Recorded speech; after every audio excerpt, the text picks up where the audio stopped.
Good evening, campers, dreamers, and babysitters. Struggling prog rock musician William Brown finds himself in a living nightmare when he accidentally kills Vlad, the neighbor from hell. Yes, folks, this is our raw reaction review for Destroy All Neighbors.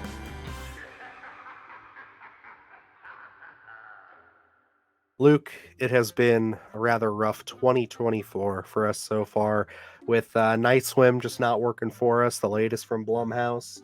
Screambox, their latest outing with Underground, again, just not really hitting. So, Shudder, they've got one coming out here right up at the end of the week. And yeah, this was definitely something where I'm like, okay, I just need something that's going to put a smile on my face and at least just be entertaining at this point. And I gotta say, to quote the great Gordon Ramsay, finally some good fucking food, because Destroy All Neighbors is, if I could describe it with one word, it's completely entertaining. I had so much fun with this movie. If for those of you who don't know, this is a film by a gentleman named Joshua Forbes. He doesn't have too much to his name. He's directed some TV here and there, but this is his real first outing into kind of this comedy horror realm. But really, I don't know if he's going to be as much of a draw as Jonah Ray is. Yes, obviously, you guys know him from the rebooted Mystery Science 3000. And what kind of was a surprise to us was he was also apparently in Christmas Bloody Christmas, which we kind of overlooked that. And then we did notice he was also recently in Suitable Flesh. But Jonah Ray, MS T3K is one of those things that just like, I watch all the old episodes. I even really like the new ones. I think that the ones that they do on Netflix with Jonah are pretty good. Luke, what's your exposure to Jonah Ray and his kind of filmography? Actually, not so much filmography. I listened to the Nerdist podcasts Hmm. religiously, and he was always featured on there. So, listening to that and kind of getting a feel for his personality. Obviously, they crack jokes all the time on there. It was just more so. I actually knew his voice before I knew what he looked like. So then, after that, I started kind of, uncovering some of his filmography. But, I'm always a big fan of his humor. So seeing him pop up here, and I didn't really know too much about Destroy All Neighbors going into it. I saw some screen caps, a little synopsis on Twitter. There was a discussion there. So it looked interesting. And going into it, this one is, if you're going into looking for something very terrifying, this isn't for you. But this is more so very comedic, and I think that it really does meld well with some of the gore and the effects that we do get. It knows its tone, and it doesn't try to stray away from that, just trying to make you believe it's something else. It knows what it is, and it doubles down on it, and I think it works. Yeah, and I compared it to something that I've been praising since I saw it late last year, which was Onyx the Fortuitous. I think that this is very in line with that style, where it's like, yeah, it is more comedy than horror, but it does have those horror elements, especially leaning deep into practical effects, which this film definitely does. And I gotta say, like right out of the gate, the practical effects here are one of the big highlights. I mean, once you get into that third act, and not to spoil anything at all, you get to see multiple practical effects in quick succession kind of working together. It's very impressive. It's very funny. And, it's just one of those things where it's like, it's going to gross you out. It's going to melt your heart, and you're going to laugh all at the same time, just because the way that they string everything together, it's like, yeah, some of them, they look out of the box, they look completely ridiculous, but it's like they're supposed to, and it works for the story that they're crafting as the film goes on. Yeah, and as I was watching this, I started feeling, I'm going to compare it, maybe not so much in the horror realm as this film, but definitely like kind of the tone and the feel and just how they intertwine the comedy. It really reminded me of Idle Hands in a little Mm. bit.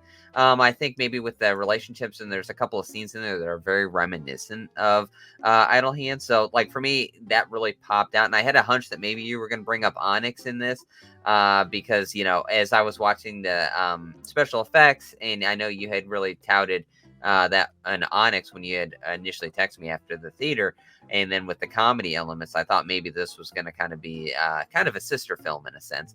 And this really did all work for me. I think the casting was great. We see a lot of familiar faces from the comedy space. Thomas Lennon for me was Yeah, a big joy to see. He huge always surprise too. I didn't know he was in this, and I um love whenever he pops up.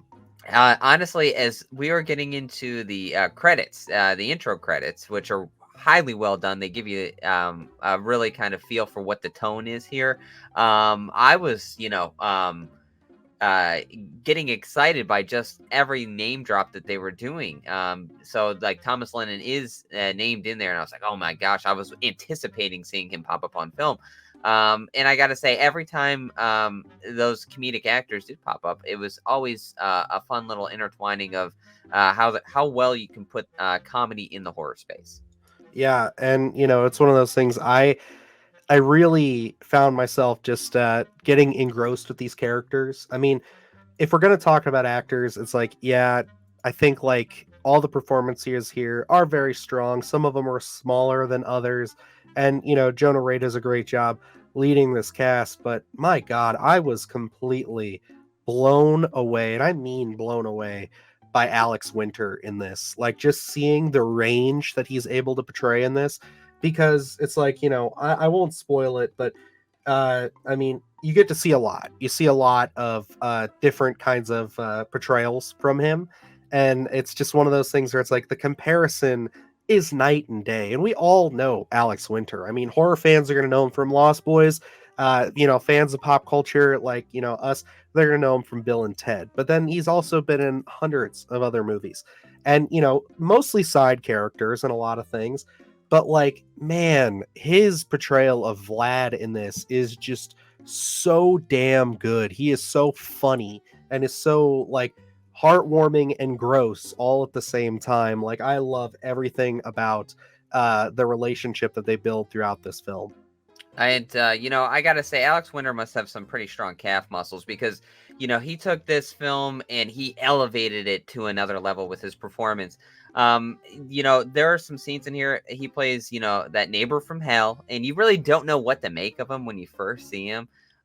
There's quite a few funny moments where those classic elements where he gets everyone on his side except for Jonah Ray's character, and then as he's making these little remarks to him as won everyone else over, and then just the dynamic between Jonah Ray's is it Willie, I believe it is Yeah, his Willie. Yeah, name, Willie. and He calls him Willie, but it's William. in Vlad with that initial encounter, which kind of sparks the series of events, are just absolutely absurd and funny, and it just works. There are so many scenes. Anytime Alex Winter is on screen as Vlad or any other character that he does play, I got to say he steals those scenes, and his comedic timing, obviously he's in Bill and Ted, is just bar none, top notch. Yeah, I mean, this is really just one of those kind of like it's a gem film for me. It's one of those ones that like we get these rare comedies, and hopefully they're becoming more of a staple here because between this and Onyx, just with being able to capture that weird tone of just the out of the box practical effects and just out of the box concepts as a whole. And that's one of the things that I gotta say from a storytelling standpoint, I really appreciate about this movie is like we're never really given a full explanation for why these things are happening to our character of Jonah. Why or sorry, Willie. We don't get a reason to it really. It's just we're living in the situation. It is about a noisy neighbor and a guy who's just fed up with it. And then the entire story lays out in front of you, and it's just a wild ride. It's a breeze too. I mean, this movie is an hour and 25 minutes. I could have went with another 15, honestly. Like I could have had a whole another subplot there, which does kind of lead me to one of my only complaints is I do feel that the third act is pretty rushed. I feel like you could have bought a lot more comedy. You could have bought a lot more kind of finality to the actual final confrontations, especially kind of leaving me at the very end there a little confused on necessarily what the final dynamic between William and Vlad was. But I think they kind of wrap it up nicely. It is a very heartwarming ending. And it all works out how you would hope. And I think that it's a very minor complaint for a very good film, but it is something that did sit in the back of my mind after watching it, where I was just like, I wish we just could have had a few more minutes to really get us there, get us through that. And I think that's something that Onyx does really well. Onyx sits in its third act for, just the right amount of time, as to where this one, they kind of just sped it up a little too much. Yeah, that third act does feel a little rushed for me. There is what Dylan's talking about is a little inconsistency, I think, in motivation between what we're learning from Vlad, and then it's kind of that element is just kind of thrown in there for a brief second. I would have loved for that either to parcel that out throughout the film, kind of giving us Vlad's maybe mixed intentions a little bit, and then kind of drawing it out in that third act to kind of have more of a build up and a climax. But it's just kind of thrown away. But it doesn't really affect the film too much. It's just something where I struggled with as we were nearing the end. And I think, when you near the end of a film like that, everything has to be kind of tightly packaged up, so we're not having those inconsistencies, but it doesn't by any means ruin the film. And like you said, this is a breeze to get through. This is hour 25, but honestly, it feels like a full moon feature where it's like 60 minutes because the time just passes so quickly. And the way they meld the comedy, and there's so many great dynamics between Jonah Ray and all these other cast of crazy characters that he meets. And the synopsis that we do give you is just a brief element. The series of events that happen and our characters go through are just absolutely wild and absurd, and I absolutely love it.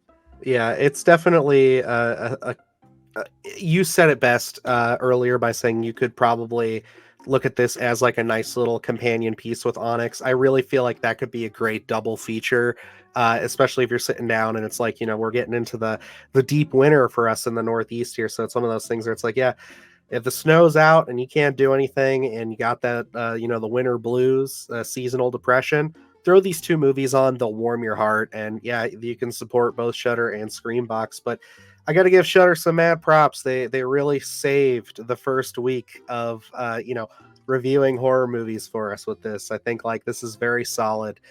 This is very much something I was extremely happy to have gotten a chance to see. And, it was one, again, like Luke said, we didn't know much about it. We kind of tried to stay away from a lot of the marketing. We had just heard from a couple of people that we follow on Twitter that we enjoy their takes on things, that they said it was really solid. So we're like, hey, let's go see if we can get it. And we did. So we thank the folks over at Screambox for setting this up. This is, like I said, with my minor criticism of the third act there. And again, just like with Onyx, this kind of being a very niche kind of film. I could see some people this being just not their cup of tea, which is for how weird, how out there is. I mean, it's very crude as well, which, doesn't bother me, but I could totally see it bothering some people. I mean, there is a direct line and joke of the whole nice cock joke. And, I absolutely adore it. But it's one of those things where it's like, yeah, I could see this not working for some people. So for me, this gets a very high, very solid recommend. After a few more viewings, it could be a must see. It could get there. I would say that for Onyx after seeing it twice now, but I just need a little bit more time with it. But yeah, I definitely think if you're going to pick anything in these first couple weeks here of January, put Destroy All Neighbors on your list. Yeah, it looks like we're 3 for 3 at the start of the year here, Dylan, because I'm going to go recommend on this as well. If you're looking for something, if you're in the mood for something strong horror, Destroy All Neighbors isn't going to get you there, but if you want something comedy in the horror space, I think this one's going to more than do it for you. And I'd say, if this isn't normally your cup of tea, just go in with an open mind, go in with hoping for a few laughs, and go in really paying attention to a lot of the special effects work, because there is a lot of great stuff here. Really gave me those 80s feels too. I think this is a great film that really did capture that. When I talk about those warm and fuzzies for the holiday season, I think this one just captures those warm and fuzzies for some of that 80s comedy and horror. I think they melded perfectly. Not strong horror, but I think that would have been one of my critiques as well. Is if we would have leaned a little further into horror, I think they could have really had a perfect marriage. But that's not what this film is. But it is still definitely a good time. Oh yeah, absolutely. And I definitely see myself picking this up on Blu-ray when it comes out. This is one that I could see myself revisiting multiple times, and especially, I know we just did a whole segment on it, but like, man, Alex Winter's performance here. I hope that guy gets more work. I hope that he gets to really break a little further into the horror space. I know he does a lot of directing. He does a lot of his own stuff, but like this guy, we talk about actors every couple years. Somebody from the 80s, 90s, they're late in their career and they get their reconnaissance in a sense. I would like to see Alex Winter get to do that. I'd like to see him take a few more roles and really run with it, because you got to think, like, he's a staple for so many people who grew up in the 80s and 90s, and like we haven't seen a lot of him. But I think that this just shows the he's not out of the game. Like, he can do a lot and he's willing to commit to a lot. Especially in the horror space. I think he can really be an outstanding actor in the horror space, not just exclusively, but I think he can do some really wild stuff. So I'm hoping that this film being on Shudder is going to catch the eye of a lot of horror fans in the horror community, and you maybe even some horror directors that are going to say, you know what, let's get Alex Winter on board, because we can see his range, and he really does sell the character of Vlad here. Yes, it's very comedic, but there are some dark elements there too. So I think, with that, we could be on the see on the horizon here a resurgence for Alex Winter. We can only hope. But alrighty, guys, it's gonna wrap us up here. Let us know what you thought of Destroy All Neighbors. Yeah, we want to thank the folks over at Shudder for making this possible. Definitely for setting this up for us. And don't forget, Destroy All Neighbors is hitting streaming and a limited theatrical release. They love to do that over there at Shudder. I think that's great that them and Screambox are big on making sure that films like this get into theaters and streaming. But you can catch them on either one on January 12th. Definitely check it out. Let us know what your thoughts are. And yeah, I gotta say, this has really brightened my mood so far with 2024. So if we could get a few more wins like this, I'll be a happy camper, all in all. But other than that, guys, we've got a lot of great stuff up on the channel. As we said at the start, we've got reviews for things like Night Swim, Underground, and a lot more coming to the channel. If you want to hear our thoughts on last year's best of, we do have a top 10 list up for you guys. We talk about a ton of films, not just our 10 best, but also our honorable mentions. So check those all out. And yeah, I guess that's going to wrap us up here. So until next time, I am Dylan Newell. And I'm Luke Janesco. And remember, stay scared.